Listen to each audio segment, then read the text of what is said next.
I want to tell you about a Sunday morning I experienced a few weeks ago. And in doing so, I want to be vulnerably and painfully honest about what it felt like because I think most people, if not everyone, has had this exact morning. I woke up early, not because I wanted to, but because my brain woke me up. And the moment my eyes opened, before my feet hit the floor, before I'd had any caffeine or even looked at my phone, the list started in my head.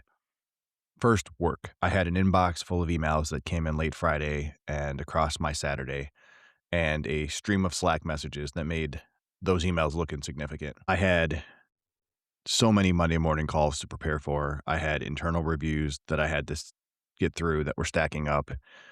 Then the podcast. I was behind on editing an episode. I needed to prepare content for a few episodes. I had a guest I needed to follow up with.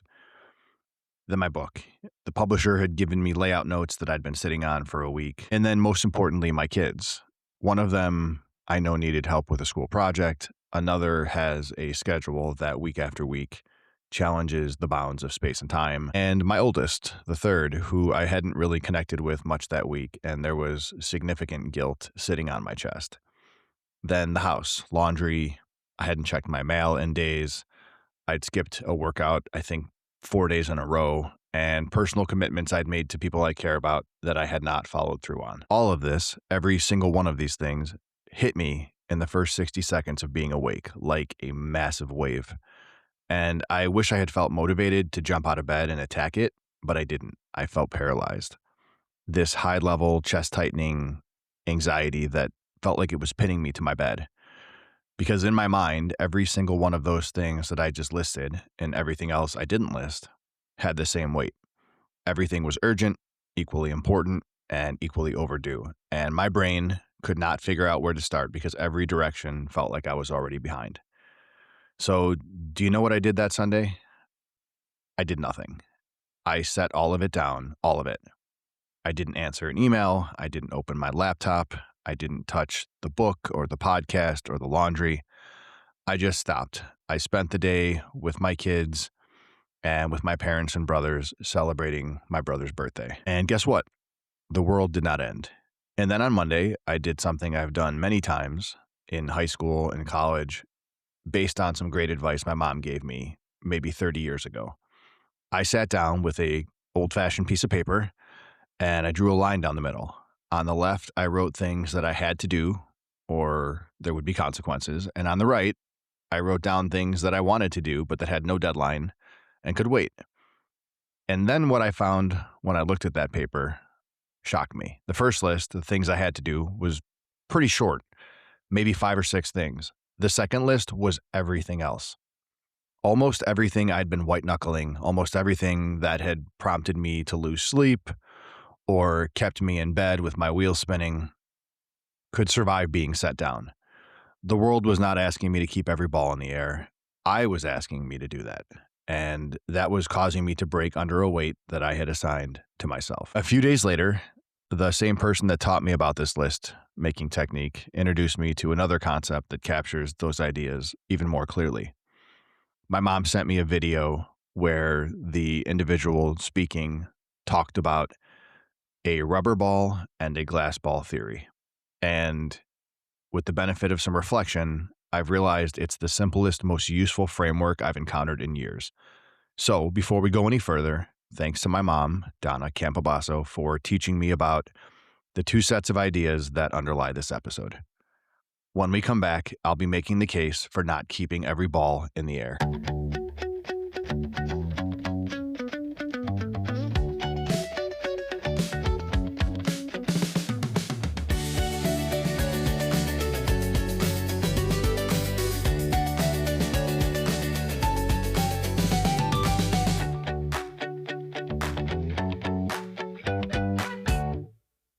Welcome back to The Case For. I am your host, Matt Campobasso. Today's episode is about something I think every person carrying a full life needs to hear. Not because it's new wisdom or something that I've discovered, but it's because something that most of us know intellectually, but we ignore it in practice every single day. The rubber ball and glass ball theory says this: every day you're juggling dozens of things: work, house, messages, relationships, commitments, expectations, family, parenting, and that feels relentless. But not every single one of those balls that you're holding is the same. Some are made out of rubber: the missed workout, the unanswered email, the laundry that waits for another day, or plans you reschedule. If you drop them, they bounce, they recover, they're forgiving. Some of those balls, less, are glass. Those are bedtime conversations with your kids that you can't get back. The slow morning where you have nowhere to be. Laughter around the dinner table on a Wednesday night. Those quiet minutes with your family after the house goes still. Glass does not bounce. It breaks. And it breaks silently. And usually, you don't even realize it's broken until you reach for it and it's gone.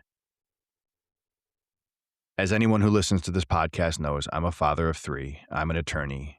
I'm trying to launch this podcast, write a book, run a household, and be present for the people I love most. And for most of my life, I have treated every one of those things with the same urgency, which means I've been gripping rubber balls with the same intensity I should have been reserving for the glass ones. And the glass ones have slipped through my fingers because I ran out of hands. That Sunday morning a few weeks ago was a breaking point for me. The anxiety of trying to hold everything together did not make me more productive. It paralyzed me. And the act of setting it all down, all of it, for one single day, did not break any of it. It showed me that most of what I was carrying would survive hitting the floor. And the few things that wouldn't, those are the ones that deserve my grip. Ladies and gentlemen, we have been trained by our careers, by our culture, by the dopamine architecture of our phones to treat urgency as importance. If something is loud, it has to be critical. If someone needs a response now, it must matter more than what you're doing. If a deadline is today, everything else can wait. But I'd ask you to take a step back and consider that urgency and importance are not the same thing.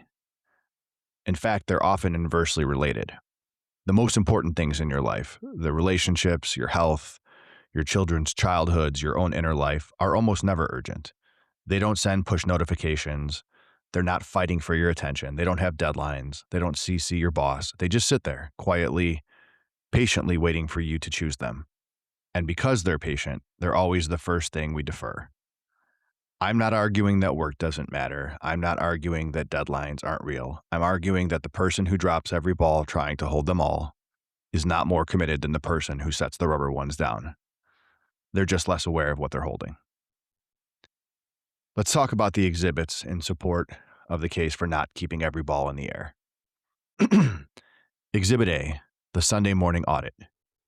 Let me go back to that Monday morning, the morning after I'd set everything down, because I think the exercise I did, viewed through the lens of rubber balls and glass balls, is the most useful thing I'll share this entire episode. Essentially, I sat down with a blank piece of paper and drew a line down the middle. On the left side, I wrote, "Have to do now." Those were the glass balls. On the right side, I wrote, "Can wait." Those are the rubber balls. Then I wrote down every single thing I'd been carrying, every obligation, every task, every commitment, everything I felt guilty about. And I sorted them out. The left side, the glass, had maybe 5 items. It was a contract that was genuinely due. It was a conversation with one of my kids that I needed to have for a while. It was a commitment that I'd made to someone I love who I needed to honor. My health in a broad sense, not one workout, but the pattern of ignoring it. And the book, which had a real deadline attached to a real relationship with my publisher. The right side, the rubber balls, had everything else: my inbox, a podcast edit, laundry, mail, social media content, little projects around the house, the low-hanging fruit. Easily 25 or 30 items that I'd been treating with the same intensity and urgency as the 5 that actually mattered. And here's what hit me. The anxiety I'd felt that Sunday morning was not caused by the glass balls. It was caused by the rubber ones, the self-inflicted ones.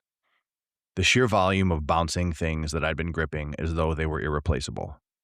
The glass was quiet and the rubber was screaming, and I had been responding to the screaming. Exhibit B. Why does everything feel like glass? Why do we do this? Why do we treat the laundry with the same urgency as our kids' emotional well being? Why does an unanswered email at 9 p.m. feel like a failure on the same scale as a missed bedtime? Part of it has to do with our wiring. Your brain doesn't distinguish between types of incomplete tasks. To your nervous system, an open loop is an open loop. The unfolded laundry sitting on the floor is in the same mental queue as the conversation you need to have with your child. Your brain treats them as equally unresolved, which means equally stressful, which means you wake up on a Sunday morning feeling crushed by 30 things when only 5 of them actually carry real weight. Part of it is cultural. We live in an era that glorifies the juggle. Busy is a badge. I'm so busy is the answer to every how are you, and it's worn with a weird pride, as though the volume of balls in the air is a measure of your value. Nobody gets praised for saying, hey, I set most of these things down and I focused on what mattered, because that sounds like giving up. That sounds like letting go. Even though it's the opposite, it's actually the most disciplined thing you can do and a testament to recognizing what really matters. The third part of why things feel like glass is the part that talks about identity. For high achievers especially, and I'll include myself here, the inability to drop anything feels like a feature and not a bug. I'm the person who always handles everything. I'm the person who never misses a deadline. I'm always available. I'm always on. I'm always delivering. And let me tell you, personally, that identity is expensive. It costs sleep, presence, health, and it can eventually cost you the relationships that were supposed to be the point of all the effort. We've convinced ourselves that holding on to everything is strength, and it's not. It's a refusal to prioritize, and refusing to prioritize is not the same as caring about everything equally. It's failing to be honest about what matters most. So, Exhibit C, what do the glass balls actually look like? Here's the tricky thing about them. They never actually look like glass in the moment. Glass doesn't announce itself. It does not arrive with dramatic music. It shows up disguised as ordinary. It's a random Tuesday night when your 7-year-old asks you to play a game, or a Saturday morning where nobody has anywhere to be. It's a walk to the mailbox with your 12-year-old when she asks if she can open the mailbox and go through the mail. It's the 15 minutes after dinner when everybody's still sitting at the table and nobody's looking at a screen.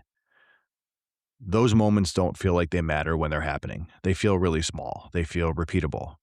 It feels like there's always going to be another one. But your 16-year-old will not always want to talk to you in the car. Your 12-year-old will not always ask you to watch a movie. Your 7-year-old is not always going to want to watch a show or play a video game. Those windows open and they close on a schedule that you can't control and you definitely cannot see in advance. And when they close, they don't reopen. Lately, I've been thinking a lot about the bedtimes that I rushed through because I had work to do, or the mornings I was physically present but mentally composing an email to someone who doesn't know my kids' names. Every one of those was a glass ball that I let slip because it didn't feel like a glass ball at the time. It felt routine. It felt like a Tuesday. Glass is quiet, rubber is loud. And I had built my entire life around responding to the loudest things in the room. Exhibit D. I want to talk about the compound cost. We have to give ourselves grace. One missed bedtime isn't going to break anything, and I want to say that clearly. I'm not here to make anybody feel guilty about a single late night at the office or at your desk at home. One email answered after dinner is not a crisis. Rubber will bounce. And so does your family's patience, to a point. The problem isn't any single moment. The problem is the pattern. Because missed glass compounds. One missed bedtime is rubber. A year of missed bedtimes is glass. One deferred conversation is nothing. A pattern of deferred conversations teaches your child that whatever's on your phone is more important than whatever's on their mind. And one canceled dinner with friends is understandable. A year of that is a statement to them about what you prioritize, whether you intended to make that a statement or not. The people receiving that message, your friends, your partner, your children, your closest friends, they're not keeping a scorecard. But what is happening is they're developing a feeling, and the feeling is, I'm not a priority. Whatever else is going on in Matt's life is his inbox, his deadline, his podcast, his book, his work. I'm what happens when there's time left over. As a lawyer, I understand the concept of compound interest quite well. Small inputs accumulate into enormous outputs over time. The compound interest on choosing rubber over glass day after day is a life that looks successful on paper and feels hollow in your hands.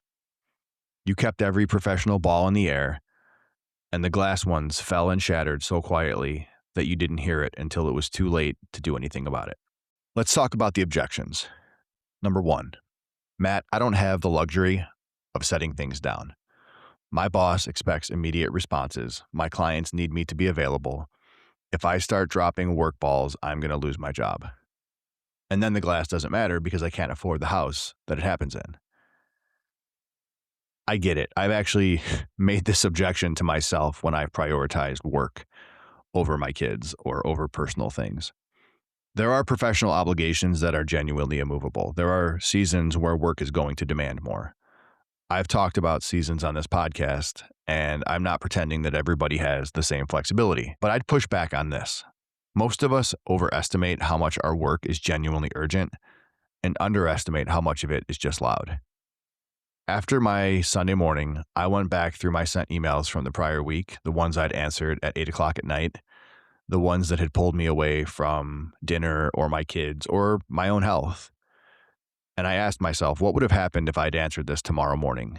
And the answer, in almost every case, if not every case, was nothing. I'd been treating routine tasks with emergency level urgency because of the culture I had put myself in. The question is not whether you have professional obligations. Of course you do. You're an adult. The question is whether you've examined which of those obligations are glass and which are rubber that you've been treating like glass because nobody ever told you to check. Objection 2.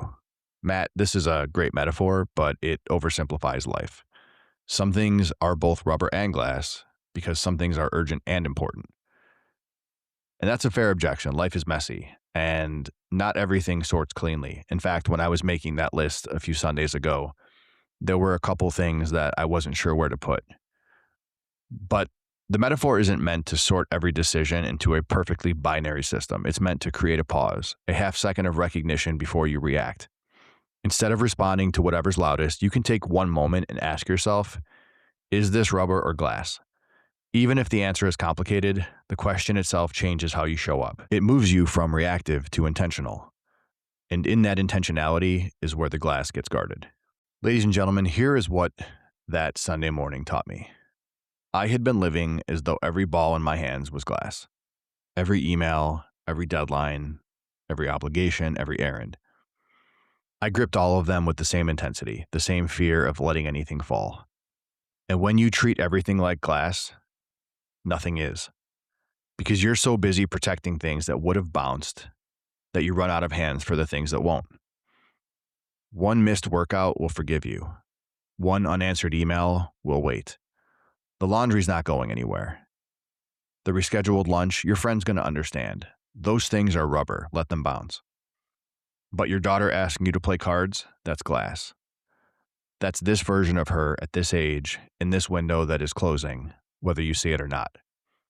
The slow Saturday morning where your son actually wants to talk, that's the season of his life. And it has an expiration date that you don't get to set. The quiet 10 minutes after the house goes still, that's time you're investing in yourself or slowly withdrawing from, one deferred evening at a time. I'm trying to be more deliberate about knowing which balls have to stay in the air and which ones I can let hit the ground. I'm not there yet. I still wake up some mornings with the list pressing on my chest. I still reach for my phone when I know I should be reaching for one of my kids. But I know the difference now. I can see which ones are glass, and I'm learning to hold them differently. Success here is not about keeping every ball in the air perfectly. It's knowing which ones you can let fall and which ones you have to protect. Because in the end, it won't be the perfectly managed schedule that defines your life. It'll be those moments made of glass that you choose to guard. The ordinary Tuesday nights, the unhurried mornings, and the laughter that didn't need a reason. So if you're listening to this, be more intentional, guard the glass, and let the rubber bounce. So let's take a second and talk about how we can do this. Here's 3 micro practices that you can start immediately that I think will help you realize that there's a difference between the tasks in your life and you have to know how to prioritize. Number 1, do the to-list exercise. Take that piece of paper, draw a line down the middle. On the left, write glass balls will break. On the right, rubber balls will bounce. Write down every single thing that you're carrying and sort it. Be honest with yourself. If you're doing this right, and if your life looks like most people I know, the left side should be short. If it's not, you probably have too much on your plate and you need to make some hard decisions, or you're lying to yourself about what's actually glass and what really matters. Second, name the glass every morning. Before the day gets loud, identify one thing that's glass today. Maybe it's a conversation, maybe it's a person, maybe it's just being fully present at dinner. Just name it, because if you don't name it, the rubber's going to swallow it. The inbox will expand to fill every available hour, and the glass is going to get pushed to tomorrow, where it'll get pushed to the next day. Third, and finally, close your laptop once, just once this week. When something rubber is pulling you away from something glass, close your laptop, go play the card game, take the walk, sit at the table for an extra 10 minutes. Let the rubber hit the floor and watch it bounce. It's going to. And the glass you chose to hold will be worth every single email that waited until morning. That's the case for today. If you woke up this morning with the list pressing on your chest the way I did that Sunday, if you've been gripping rubber balls with the same intensity you should be saving for the glass ones, I would love to hear about it. Post your thoughts with #thecase4 and tell me, what's the glass ball you've been letting slip? And what would it look like for you to guard it this week? Remember, guard the glass and let that rubber bounce. Thanks for tuning in, and remember, whatever your case is, don't be afraid to build it and carry it out into the real world.